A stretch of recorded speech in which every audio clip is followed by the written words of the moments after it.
গ্রামের শেষ সীমানে একটি পুরনো ট্রেন স্টেশন ছিল। সেই স্টেশনে দিনের আলোতে মাঝে মাঝে কয়েকটা ট্রেন আসতো, কিন্তু রাতের বেলায় তা হয়ে ওঠে একেবারে জনমানবহীন।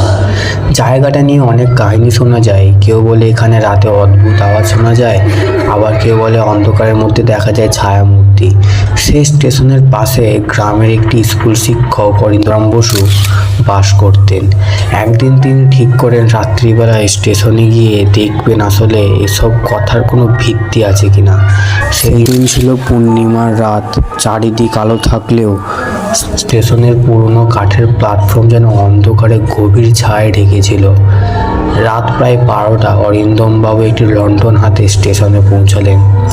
চারপাশ পুরো নিস্তব্ধ। হঠাৎ করেই তার মনে হলো দূর থেকে কারো পায়ের শব্দ আসছে। তিনি দ্রুত প্ল্যাটফর্মের দিকে তাকালেন, কিচ্ছু দেখতে পেলেন না।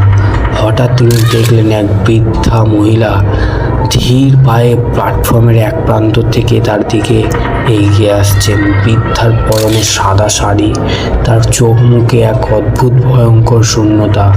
অরিন্দমবাবু বললেন, এই দিদি, আপনি এখানে কি করছেন? এ সময় তো এখানে কেউ আসে না। বৃদ্ধার কোনো উত্তর নেই।